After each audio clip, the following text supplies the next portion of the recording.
Welcome into the CHGO White Sox postgame show, presented by DraftKings Sportsbook, America's top-rated sportsbook. Download the app today and use promo code CHGO when you sign up.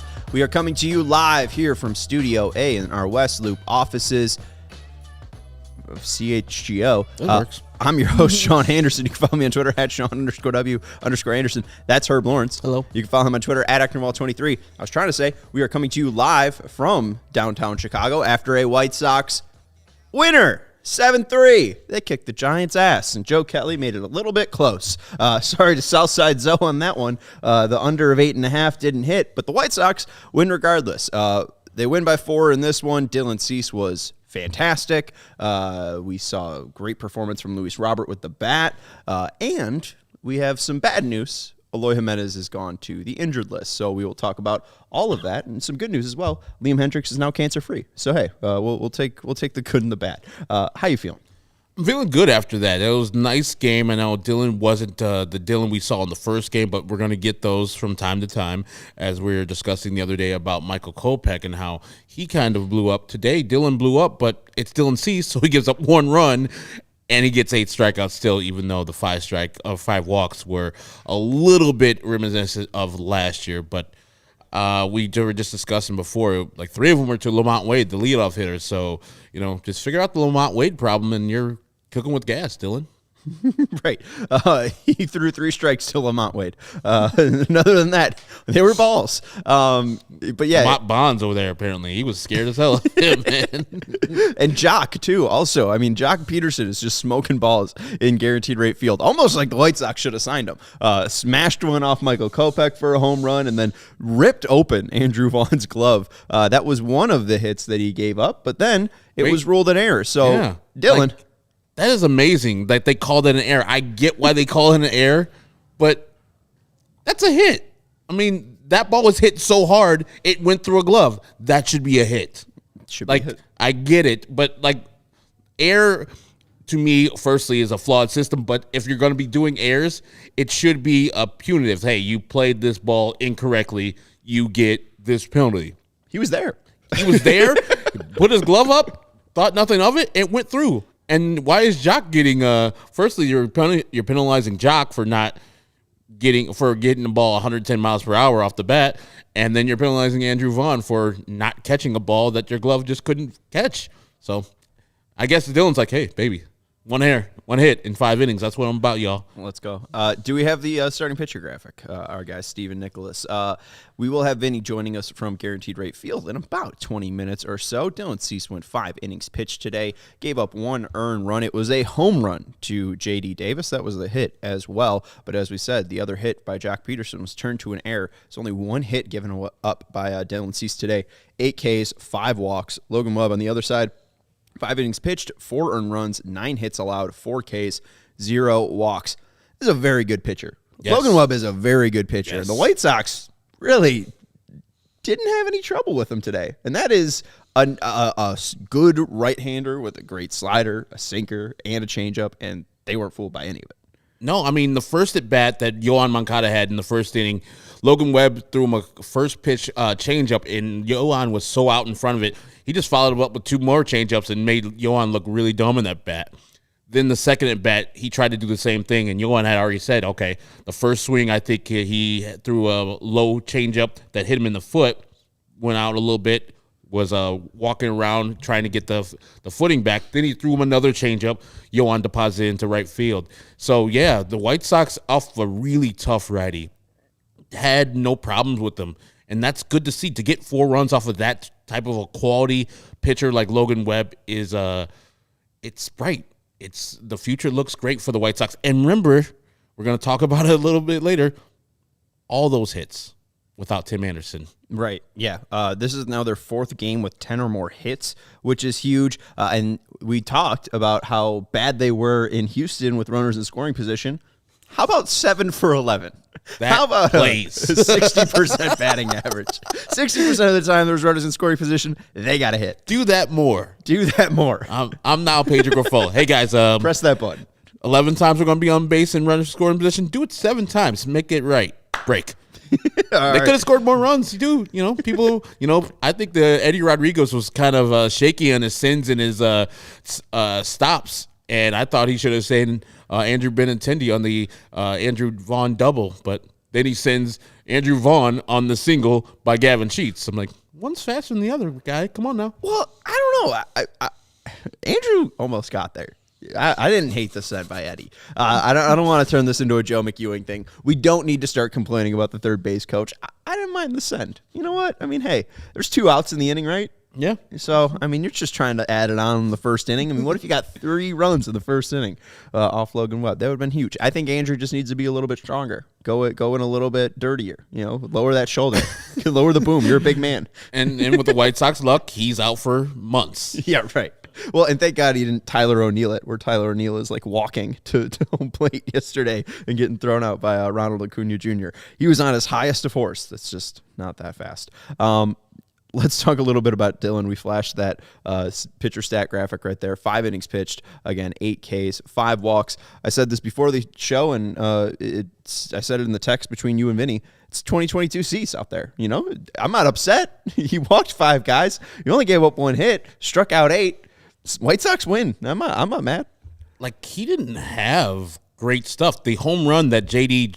Davis hit off him was the cementous mixer slider I've ever seen, and it was just hit in the middle of the plate. J.D. sat back on it so long and just crushed it to the right. The wind that was prevailing everywhere and swirling everywhere pretty much took it out to right field. But other than that, they couldn't see him except for Dylan Cease's self-inflicted wounds with the walks. So 8 strikeouts when he needed strikeouts, and a couple of those strikeouts, DJ Rayburn, the home plate umpire, who we'll get to that sumbitch in a second, helped him out.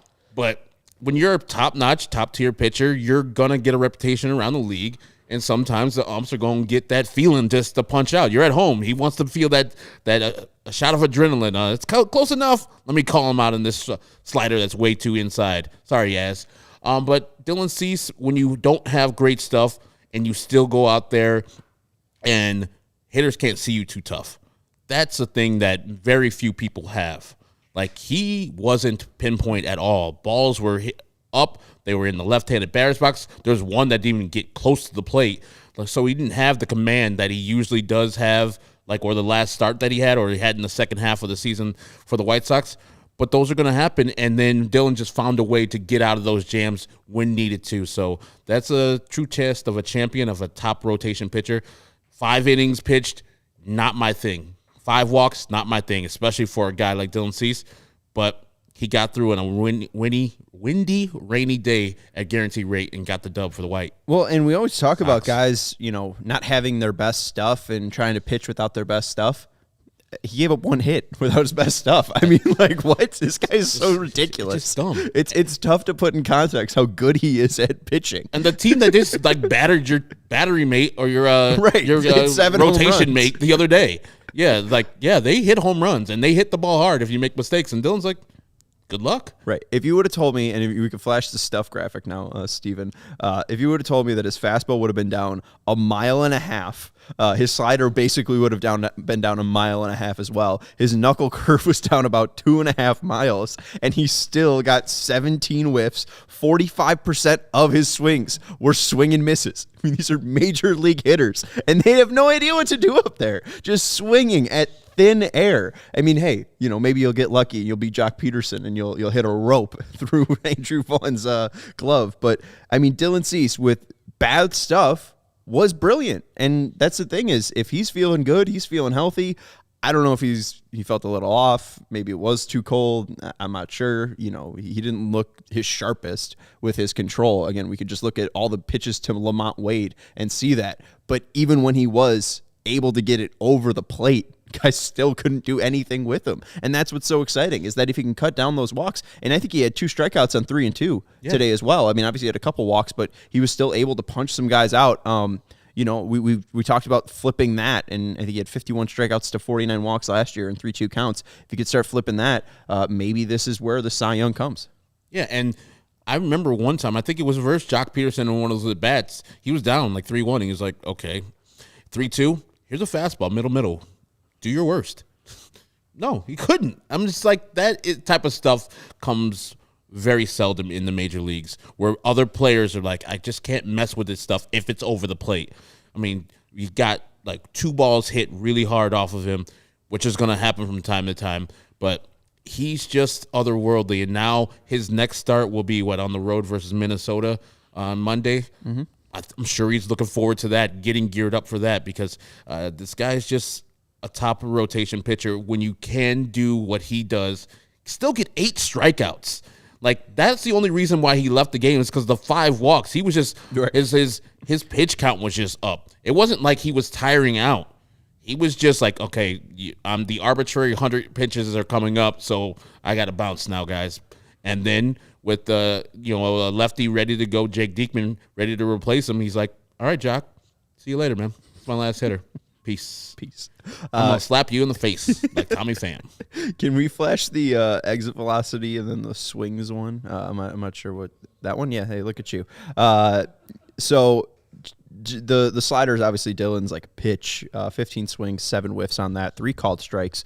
So a total of 10 called strikes plus whiffs. That's a called strike plus whiff percentage of 24%. That's not good. His knuckle curve, called strike plus whiff percentage of 25%. Like, those are below average. Like, his breaking stuff wasn't good today. He didn't throw his changeup enough to be massively effective. It was effective when he threw it. 1 whiff and 3 called strikes on that, but the fastball was dominant, nearly 40% called strike plus whiff percentage, and the overall average is 31%. So he got back by throwing strikes. He got 14 called strikes. Usually Dylan isn't able to do that. So that's a big credit to him. And then obviously once he got those called strikes and finally got the first strike of the at-bat, whether it be 2-0, 3-0, that really set him up to just be unhittable. And he just continued to show that today. Average exit velocity at 92.6, which means they weren't hitting him hard when they did. So there you go. We got Lance Lynn tomorrow on the bump, and Gavin Sheets is winning MVP, according to Shea Fidel. At his house? I don't know. Where's he winning the MVP? He said Sheets is going for MVP. Oh, okay. Shea Fidel must play MVP, MLB The Show. I think he plays click to pick, because you just got your first win picking Gavin Sheets. There you go. Yes. I'll tell you what. My guy Gavin Sheets out here crushing. That was just, it took Eloy to get hurt. So, Eloy, cheers. Well, cheers to you. Let's take a break. We'll talk about why Gavin Sheets and Jake Berger are going to be seeing some playing time. We will also have some video and audio from Pedro Grifol live from the clubhouse before today's game, talking about the Eloy injury from Vinnie Duber, and then Vinnie Duber will be joining us. Herb, you love Game Time. I do. We love Game Time. Herb used Game Time down in Atlanta. We used Game Time a ton last year to get White Sox tickets. Everyone is usually stressed out trying to find the best deal to sporting events, because it is very, very expensive. And Game Time is the fastest and easiest way to buy tickets for all the sports, music, comedy, and theater near you. They have killer deals, and they always have the biggest last-minute price drops. So when we were looking for games in September for White Sox, we found what, like $11 each for tickets. I mean, me, you, and Steven all went for under $50. So great seats too. Yeah, great seats, 108 level. In section 108. So if you are looking to bring your family, Game Time is the place to go and buy tickets. And Herb, we've taken advantage of the flash deals and last minute tickets. We've have image of seat views as well. I know that you bought tickets for the Big Ten tournament and got the club level, and you could see the seat view from the ticket itself, and see how good of a deal that you're getting. They are a fantastic ticketing company. So snag the tickets without the stress with Game Time. Download the Game Time app, create an account, and use code CHGO for $20 off your first purchase. Terms apply. Again, create an account and redeem code CHGO for $20. Download the Game Time app today. Last minute tickets, lowest price guarantee. I know our guy Marco has used this a ton to get concerts, shows, games, whenever. And now we have a code. So now go and support us. Download that Game Time app, and when you are buying tickets, use code CHGO, and those White Sox tickets just got $20 cheaper. So there you go. Yeah, if you haven't used Game Time yet, they're giving you $20 off your first time you're going to use it. No reason not to go. There's a White Sox game tomorrow. I'm sure there's a Bulls game going on sometime soon. Some concerts going on in this city. Bulls are going to the playoffs. Oh, yeah, I forgot they are going, the play-in. Play-in. So Is that the playoffs? No, it's Aren't not they still official. playing off to see who's going to go in? Into the playoffs. So the playoffs are only the 1 through 8. So the Bulls got to beat the 9 seed and then beat the loser of the 7-8 game. Next home game for Devils is Sunday the 9th versus the Pistons at 12 p.m. But Game Time is our place to go buy tickets. We also want to let you know about Shady Rays. Herbs, I thought, was wearing his Shady Rays, but he's just got his regular glasses on. I wear mine when I'm driving, when I'm walking around, when I'm hanging out.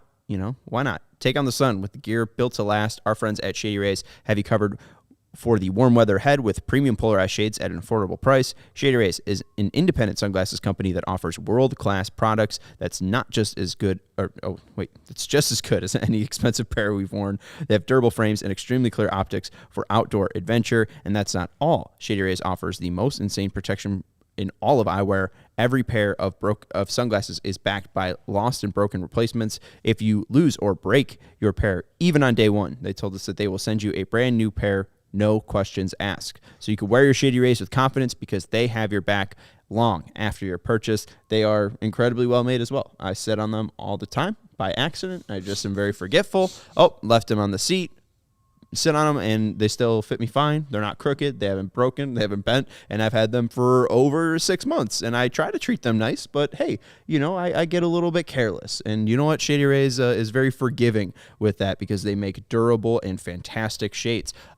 Literally the best pair of sunglasses that I've ever owned. Exclusively for our listeners, Shady Rays is going to give out their best deal this season. Go to shadyrays.com and use code CHGO for 50% off 2+ pairs of polarized shades. Try for yourself the shades, rated 5 stars by over 250,000 people. Our guy, Ian, was saying I went a bit off on our diehard chat earlier, but Eloy can't be trusted.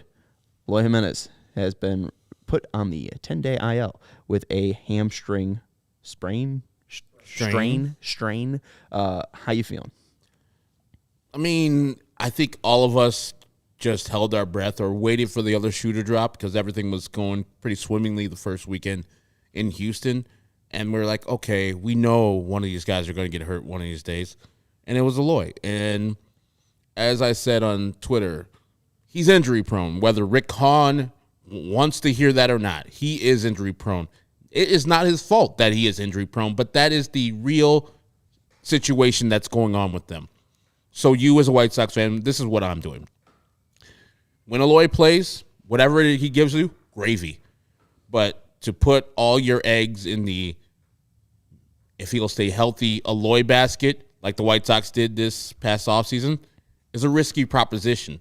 Now, the White Sox are insulated from Eloy being hurt because they can get you a pretty good major league platoon where you see today with Gavin Sheets, and then you get Jake Berger facing the lefties. You won't miss Eloy in the aggregate because those guys can make up his numbers, I think, especially if they're only facing their opposite handedness. But it's very sad. I'm sad for the young man because I'm sure, and when he got hurt, it was going first or third on a single the other day. It's not like a thing where he's trying, and he tried to lose weight this offseason, and he did. He got in better shape. And I'm sure when it tugged at him, he's like, here we go again. Like, what do I have to do to stay healthy? And I don't know if he's looking inward or he's looking at the White Sox staff, but this is like Groundhog's Day for every White Sox fan. When he got hurt, I felt for the player, but also I was like, this is what's going to happen with him all the time. Well, and Dan's saying, how do you get hurt on your day off? He got hurt running the bases on Tuesday in the 7th inning. We have some audio from Pedro Grifol that we'll get to in just a second, kind of explaining what happened and the timeline for Eloy Jimenez. I just want to add on, like, I did see someone say, like, oh, he's got to lose weight. Like, he did. Yeah. He did lose all the weight. Like, he was trying to protect his body, and all he was doing was running. I thought it was in the second inning. I was watching from 108, and I saw him hit a ball, and he had to beat out, I think, something in the infield. And I was just like, oh, no. And I don't know if that's just the pessimist in me or, like, the White Sox fan in me. Realness. But I was nervous of him running down first base. And, that wasn't even the play that he got hurt on. So it was when we already left. We were heading back to the studio to do postgame. But, yeah, we are right now dealing with Eloy Jimenez 10-day IL, and as Herb said, Jake Burger will get the call up, and it will be Gavin Sheets and Jake Burger as the White Sox DH for nowish, but why not Pedro Grifol expand on what they're going to do with Eloy Jimenez out? He was going first to third, and I didn't really notice anything. I don't think anybody did until next time at bat. His next at bat, he had mentioned that he felt a little something in his hamstring, and that he could take his at bat, but he might need a pinch runner. And then at that point in time, there was just no use taking any chances on him having that at bat. So we erred on the side of caution there.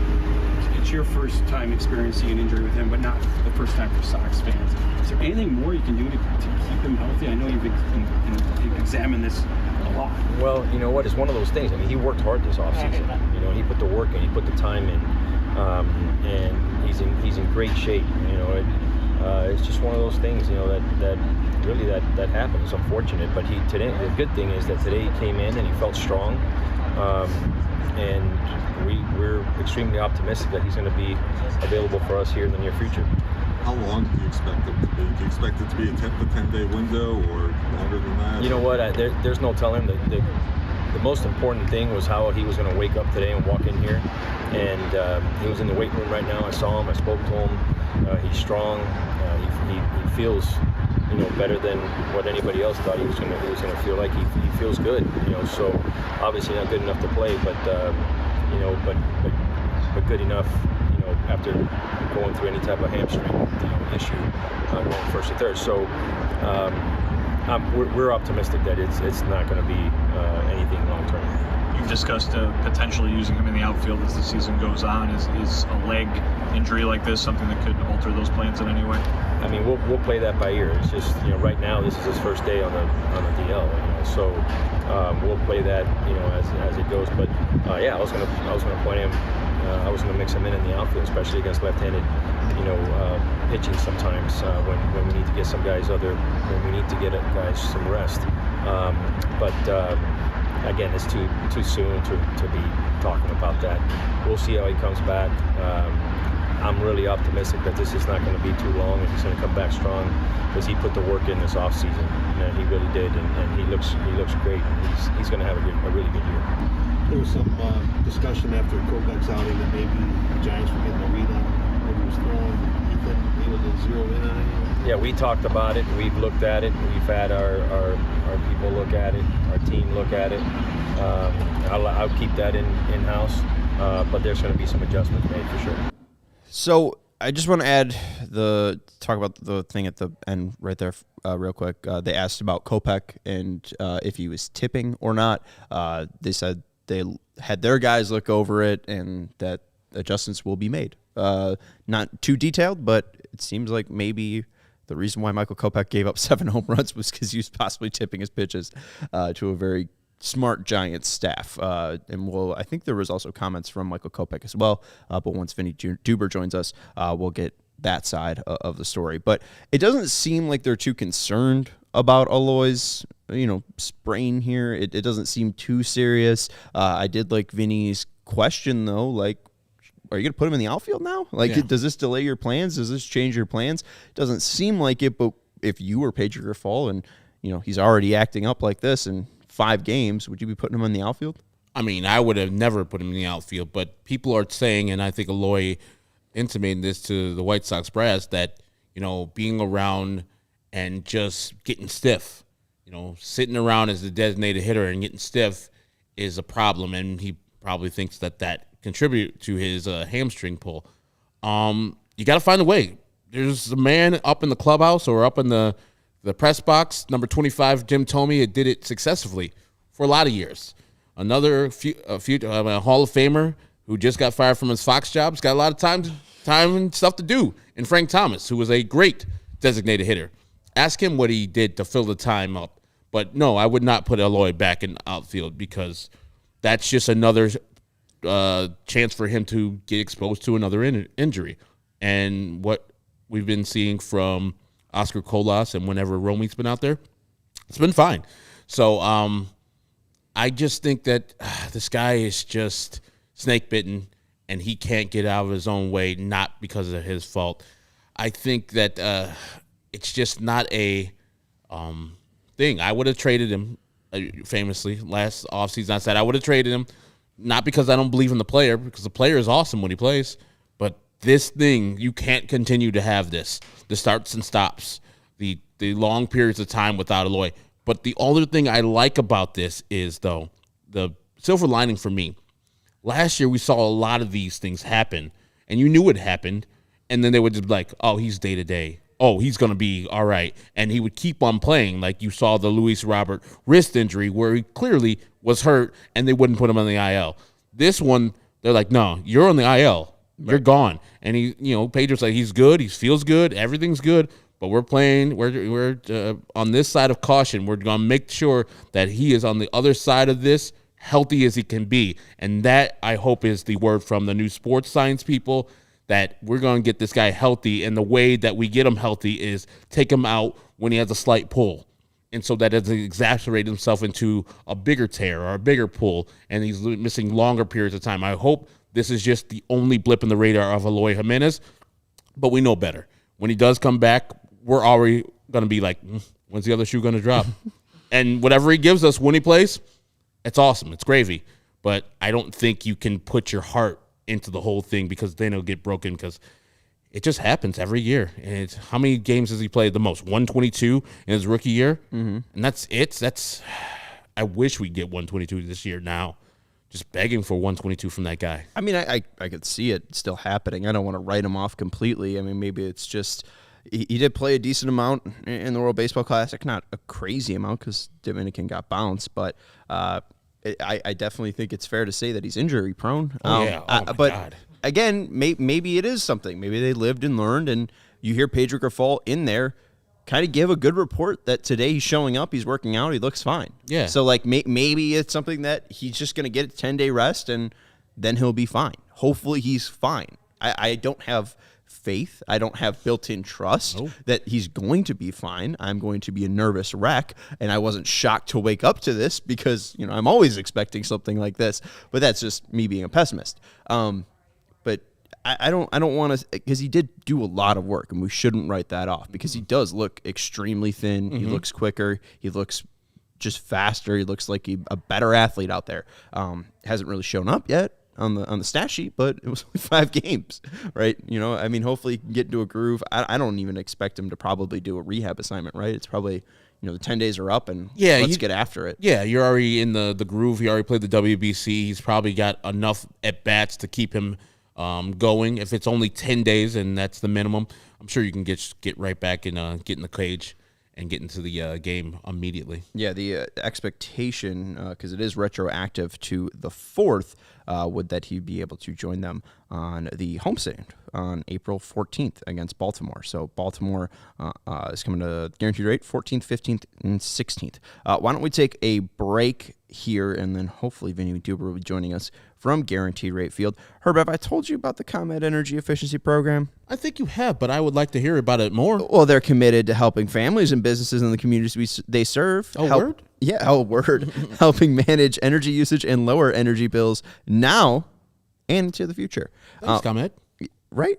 They offer wide arrays of incentives on lighting and other efficiency upgrades to commercial, industrial, and public sector customers of all sizes across the territory. And ComEd offers free facility assessments that can help you find energy-saving opportunities like HVAC systems, commercial kitchen equipment, or industrial processes. You want to know how it works? I do. Look at that.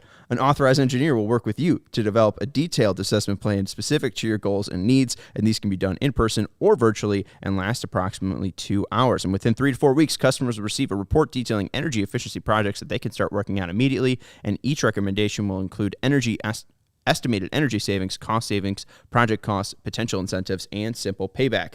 If you own a business, do not wait. Get started saving money and energy today. For energy-saving tips, lighting incentives, or to schedule your free facility assessment, go to comed.com/poweringbiz. It's comed.com/poweringbiz. Look at you.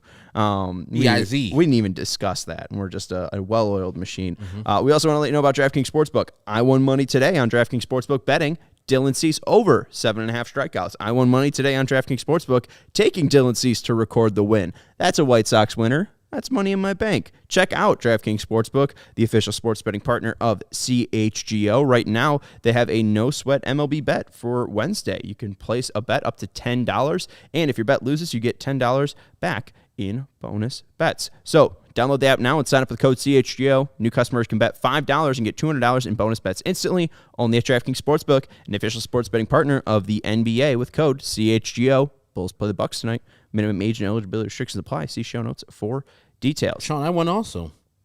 You won also? Yeah, I bet on I won on DraftKings Sportsbook too, and I bet 5 or more strikeouts for Dylan Cease, easy. A RBI by Gavin Sheets, and then a single by Yoan Moncada. Look at you. Boom, all in the fourth, or that happened before the fourth inning ended. And plus 425 as well. So that's a straight. big hit right there. Shout out to Shea Fidel for the super chat. Bow, bow, bow, bow. White Sox Nation, stand up. Stand up as well, because Vinnie Duber is joining us here on the CHGO White Sox postgame show in his nice green sweater. Hi, Vinnie. How are you? How are you doing today? Not too bad. We just kind of wrapped up a little bit on Eloy Jimenez. We played the Pedro Grifol little scrum that you sent in. What was your big takeaway from Eloy hitting the IL? Hard to say. I think obviously the reaction that everybody had was justified. This is a guy that has been on the injured list just about as much as he's been in the lineup since he came up to the big leagues. But at the same time, maybe this is just a 2-week stay on the IL and it's just a regular old baseball thing. I mean, this is not certainly anywhere near as dramatic as what happened a year ago in Minnesota or what happened the year prior out in Arizona. These are not this is not the same kind of injury that those were, where he's going to be out for months of this upcoming season. They think 2 to 3 weeks, and listen, guys go on the IL for 2+ weeks all the time. It's not good news. And I think the main takeaway is probably, hey, the storyline surrounding Eloy Jimenez has not changed, and it's not changing, right? I mean, the whole thing is, man, when this guy's healthy, he should be able to hit a gajillion home runs, and he could be one of the best, most dangerous hitters in baseball like he was during the second half of last season. But here we are again, just 6 games into the 2023 season, and we're still asking, boy, when is this guy going to be healthy? Boy, how much can he be in the lineup for? It hasn't changed yet. And I think the doom and gloom that everyone's reacting with, yeah, that's what fans do, fine, whatever. That's not necessary in this situation, but you can't ignore the history, and you can't ignore the fact that this guy is not changing his narrative. He's not changing his storyline, which should be, at this point in his career, that he's one of the most dangerous hitters in the middle of that White Sox lineup. And I don't know if you can call it irony, but just Rick Hahn talking to you guys on Tuesday and saying, hey, you never know when someone's going to pull a hamstring. He should have knocked on wood. What was he doing? Well, again, I think he was basically touting the fact that, hey, the White Sox made all these changes this offseason, and they're going great, but it doesn't mean there's never going to be an injury. I don't think he was waiting for the example that he gave to happen literally 3 hours after he gave it or whatever it ended up being. But, he's right. You can't prepare, or I shouldn't say you can't prevent bad luck from striking. And guys, people are going to be like, they're going to do the thing that the White Sox don't want to hear. They're going to call Eloy Jimenez injury prone. I don't even care about whether he is or isn't. I think the point is, though, that you can't, like I said, you can't get rid of that conversation until he stays on the field for an extended period of time. I think when you're looking at a base running injury, you got to probably lean a bit more into, man, that's just really bad luck. And how does this keep happening? I mean, we've talked about that play that he tried to make in Arizona 2 years ago that, wiped out so much of his 2021 season. That was the direct result of something he did that was not smart. You know what I mean? That's a thing that you can prevent by not doing that. I don't know if you can prevent something like this. The guy's just running the bases, and you want to be like, oh my God, why isn't Eloy in better shape? Why aren't the White Sox in better shape? Eloy Jimenez lost 25 pounds getting in shape this offseason. I don't think he is the guy that you can point to as saying, oh my God, it's laziness or the way that he's not working out that caused this. Not at all. I mean, this is a guy who really dedicated himself to work this offseason. And, you heard Pedro Grifol say earlier today that that's what's giving him optimism that this is just going to be over with pretty relatively quickly. So I think it's bad luck, but just because it's bad luck doesn't mean that, you have to ignore everything that's happened before this because, there's been a lot of bad luck for Eloy Jimenez. And I wondered, once I saw the announcement, I was wondering about the young man himself. I don't know if you saw him around the clubhouse because he's usually a gregarious guy and very upbeat. But all I was like, man, I got to feel that the guy's got crestfallen. As you said, it's like, oh, my God, here we go again. Did you get to see Eloy? Was he his regular jovial self? For the most part, I mean, I would imagine he's not happy about this. You know what I mean? Has to be frustrating. This is a guy who, when in a media session with us, the topics turn to injuries or the topics turn to his outfield defense. He gets noticeably irritated about that and frustrated about that. And again, I don't think he's mad that we're asking the questions. He's just mad that those questions exist, and those questions still exist.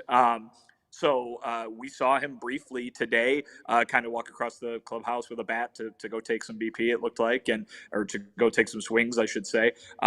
And, he said hello. He didn't seem, down in the dumps or anything like that. He seemed to be Eloy. And from what we heard from Pedro Grifol, he showed up and kind of got back to work. He showed up and got in the weight room and started getting back to work, said he felt strong. Listen, we complimented guys like Jose Abreu so often for wanting to remain in the game after something bad happens or want to take the next at bat after some sort of crazy injury happens to him on the field.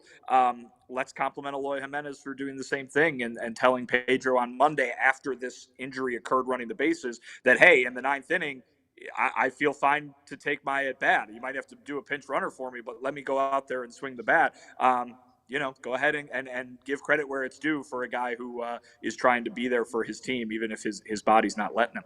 Well, I got two questions. One, Dan from the 219 in the chat saying, is it his surgically repaired hammy? Is it the same one? Good question. It's the left. I know that. I don't remember which one he had the surgery on.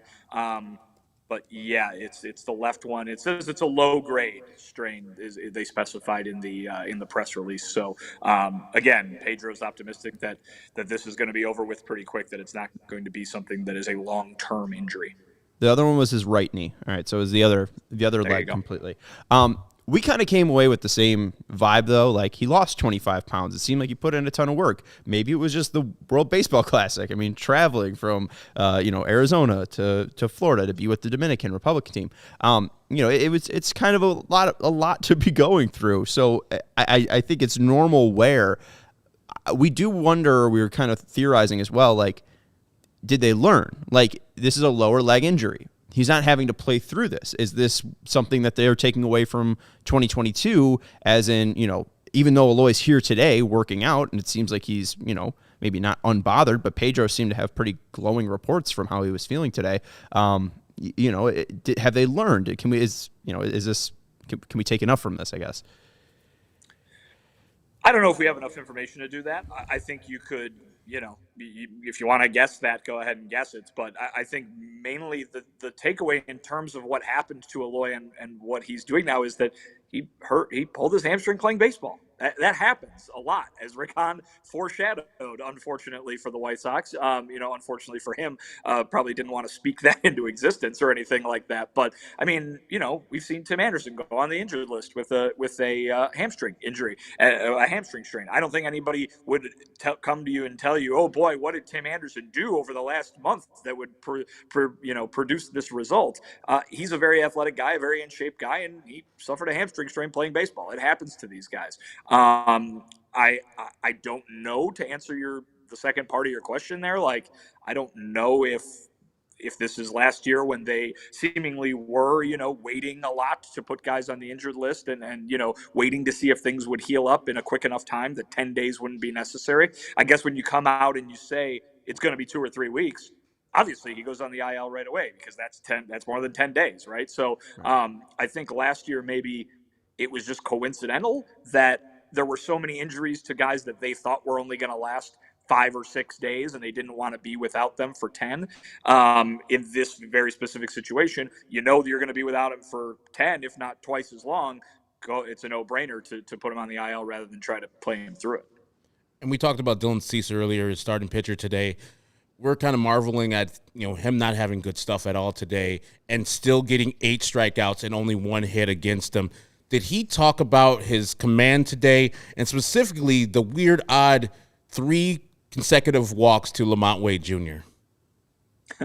Yeah, well, first of all, he was sick.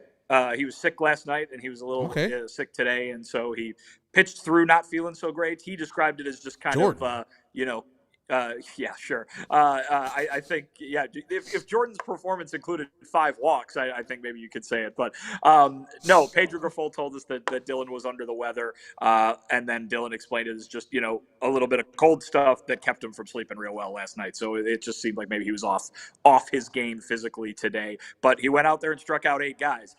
Went out there and only gave up 1 run through 99 pitches. So, that's Dylan Cease, I guess. But yeah, I mean, he wasn't happy with his outing at all, as you can imagine, from a guy whose main objective this offseason was to cut down on the walks. You come out and you walk 5 guys, that you're not going to be happy. So I go, hey, is it because you're sick that you walked guys? Like, is that what happened? And he's like, nope, just didn't execute. So classic Dylan Cease right there, getting on himself even when he's got a perfectly good excuse not to. 1 hit. He's fine. I think he's fine. We talked about the stuff. Like, it looked like the stuff was affected. He was down 1.5 miles on his fastball, his slider, 2.5 miles per hour on his curveball, and yet he's still getting 45% swing and miss. I mean, he's a machine. He is so insanely good at pitching. It's great to watch. Some quick hitters here. He said he pumped himself full of caffeine today. He said mixed in some coffee and some Red Bull to amp him, to get himself amped up enough to get on the hill. He pulled a Matthew Mayer. Oh, don't do that, man. Drinking 6 Monsters. Some quick hitters. First off, not quick. He's been doing it for over 2,000 times now. Elvis Andrus with 2,001 hits now, right? Because he got 2 today. I think the second one was an error. The second one was an error. So at least 2,000 for Elvis Andrus. He is the 94th player in AL history only to have 2,000 hits, because he has only been an AL guy. Interesting. There's like 21 other White Sox guys who are AL only since the integration era with 2,000 hits. Frank Thomas. You're not going to make me guess all of them, are you? No. The ones that are gettable are like Frank Thomas, Paul Konerko, Nelly Fox, Louis Aparicio. Well, Paul Konerko couldn't be that. He's not an AL only guy. But I got you. Well, it was, he had 2,000 hits. That's all. In the AL, yes, I got it. But yeah, anything from Elvis? I mean, it was, kind of ho-hum. Yeah, I mean, when it's this early in the season, it's coming. There's not really a ton of drama, though he was, 14 at-bats, I think, where he went 0 for between 1999 and 2000. So I think the funniest part of this, obviously, a great career for this guy. And you know what? I don't think I've mentioned it yet, but when I was a kid, I had to be in high school, I guess. I don't remember what year it was specifically, but we went to Myrtle Beach for a family vacation, and we went to a Myrtle Beach Pelicans game, and I believe they were at the time a Braves affiliate, and I believe Elvis Andrus was playing in the game for the Myrtle Beach Pelicans. I might have to ask him about that at some point, but yes, congratulations to Elvis, I will say. And 2007 the best thing that he, what's that? 2007. That's that when when he it was. Yeah. All right.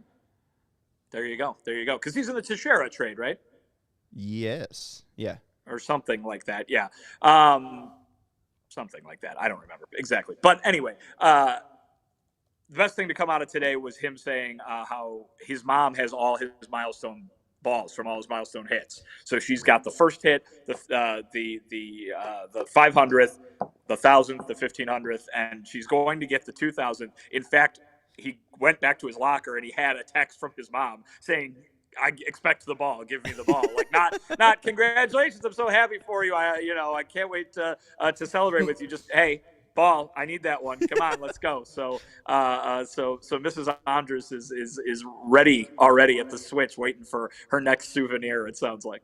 Well, we saw Elvis get to first base and then just go like straight up to the sky. He's like, "Thank God my mom's gonna stop bugging me." He's just probably every single game. Where's my ball? Where's my ball?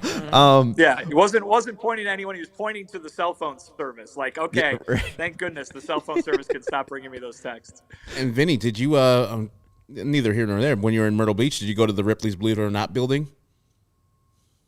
No, we were there for the beach for the most part. I think we did squeeze in some mini golf, probably got some seafood, but I think in terms of non-beach stuff, the Pelicans game was probably the highlight, the main attraction there. Good times out there. But how did Pedro Grifol? This is the first time you've seen him after a actual regular season win. How did he present himself? I know it's just a regular season win, and after the other day, it was probably depressing losing 12-3. How were his spirits? I know Tony was kind of up and down with the wins and losses. Is he kind of even keeled on both? Yes, he seemed exactly the same as he did on Monday, which is to say, maybe not so happy, but maybe just doesn't, maybe he's being serious, like he said, and not showing that smile all the time. But yeah, and on top of it too, there were a bunch of stuff in this game that that weren't glowingly positive for the White Sox. Mostly, a lot of questions post game about the Tim Anderson ejection, which we didn't really get much detail on, but there were a lot of questions about that, which obviously didn't have anything to do with the win. So there's that, and then we were asking about Dylan and the walks kind of thing too. So the content of the questions can sometimes dictate the mood of the respondent. Well, why don't we talk a little bit about the TA thing, because we actually didn't touch upon it at all in the beginning. TA gets. Well, I don't know much. I didn't even have the sound on to hear Jason and Steve guess at what might have been happening. So I can only tell you so much. But it certainly seemed like TA got ejected for yelling at the opposing pitcher, didn't it? I thought he was yelling at the ump. I felt like he was yelling at the ump. It was in the bottom of the third inning. It's in a 1-2 count, and TA goes to call for time. The ump does not grant him it, and then Logan Webb just throws an 83-mile-per-hour changeup right down the middle, strike three. Tim takes a step back and starts jawing at the ump a little bit, basically being like, I called timeout. It seemed like the ump was like, I didn't grant it. You have to stay in the box. Tim goes back to the dugout, and it seems like everything's fine. And then there's the next pitch, Robert comes up. It's a awful strike, right? Yes. Yeah, a horrible strike that is just kind of borderline off the plate. And then I think TA just continues to yell from the dugout like TA is known to do. I mean, like it seems like TA was pretty hot about getting struck out and not getting the timeout granted to him. So that was my first guess at what happened. But you looked at it a little bit more, saw some of the replays on Twitter. What I think happened was, here's what Pedro had to say about it. Pedro said that TA didn't look up at the pitcher during his at bat, and so there was no hey, I'm ready to go throw the pitch kind of thing. And so like maybe TA looked up and didn't see Webb looking at him, so he went to step out and nothing changed, right? And so I think maybe TA thought he had more time than he had or something like that. It was a whole pitch clock related thing, right? But you're right. He was jawing at the umpire afterward. He was making some gestures at him at the very least. Now, you watch the replay on Twitter. TA is yelling at the umpire after he gets ejected. Right. I wasn't even talking to you. I was talking to this guy over here. That's paraphrased. But he was pointing at Webb, the pitcher, because Webb had just struck out Robert. So I don't know what happened in between there. TA was not around to speak on it. I haven't seen anything else since jumping on with you guys, but it seemed like maybe something happened during the Robert at bat or at the very end of the Robert at bat that maybe sparked TA to yell, and then I think maybe the ump thought he was yelling at him. I think the ump thought that TA was yelling at the ump from what you just said, right? From what happened in the previous at bat. So yeah. Confusing. I don't really know what happened. Nobody seems to really know what happened. Gavin Sheets was asked about it and said, yeah, I don't know what that was all about. So the one thing that Pedro did say is what some of our commenters are saying here, just complimenting the energy, the passion, the emotion, taking it as an example of TA's kind of emotional leadership and everything that he can bring to the team from an intangible standpoint, as well as obviously all those hits that he always gets. I like the fire, but I need him to stay in the game. And I know that he wasn't really directing his comments towards the ump, but he's got to know in that moment it was a borderline call. The ump calls him out, or not really borderline. He didn't give him the timeout. And then if you're yelling something, the ump's not looking at you. He just hears stuff. And so he's got to keep himself in the game at all times. And it's tough to do that, but I need Tim as the leader of the team, leader of the offense.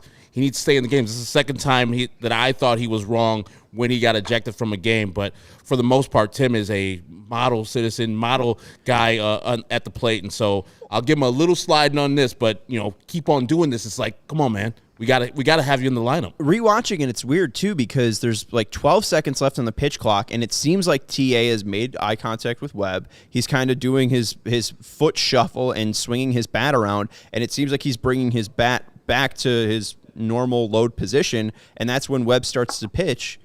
TA calls timeout, but I think it's already too late for the ump to grant it. I don't know. It's just odd.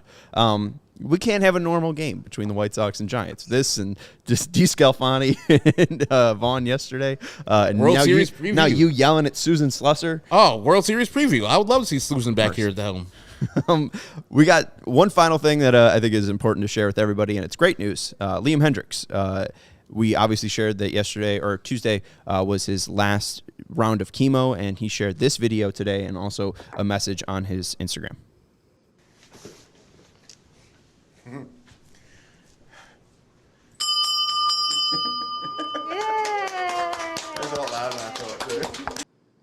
Is the victory bell after finishing his rounds of chemo, and the caption says, 5 months ago, my life changed forever. You never think you'll be the one who hears you have cancer, but there I was, in shock and fear, not knowing what comes next. I started treatment after so many life-altering appointments on January 9th, 2023. Every 28 days, I would have another round. Every 28 days, I got closer to the PET scan that would dictate how many more rounds there would be.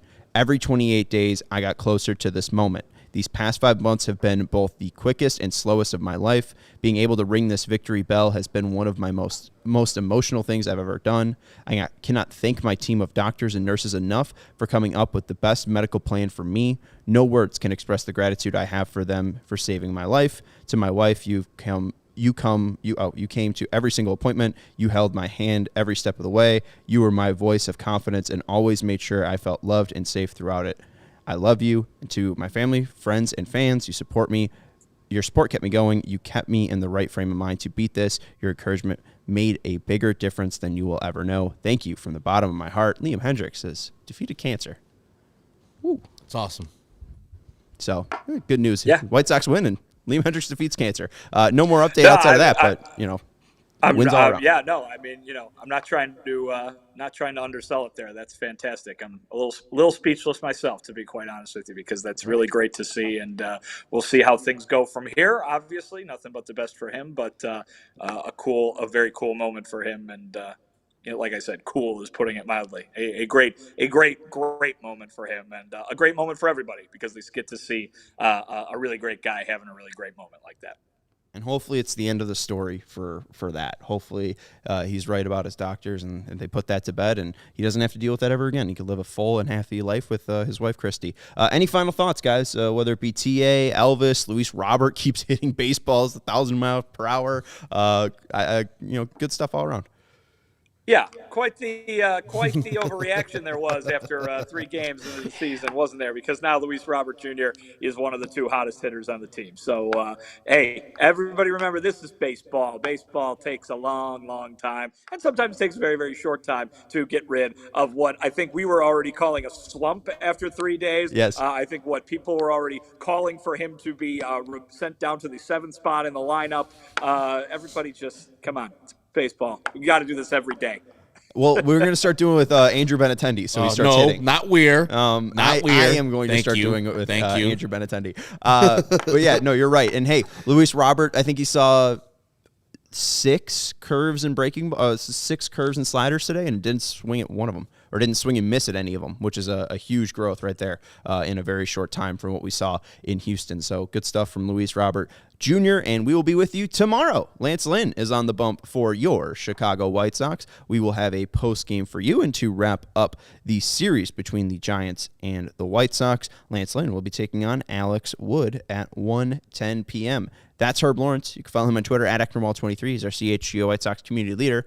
That's Vinnie Duber. He's our CHGO White Sox beat writer. He's got a brand new piece up at All CHGO. More words on the Eloy Jimenez going to the injured list and talking about the injury-prone labels and if it is him being injury-prone or if it is just baseball. I'm Sean Anderson. You can follow me on Twitter at Sean_W_Anderson. Thank you to everybody for hanging out with us in the chat today, and make sure you are hitting that thumbs up button on your way out. This was CHGO White Sox podcast presented by DraftKings Sportsbook, America's top-rated sportsbook. We'll talk to you tomorrow. Go Sox.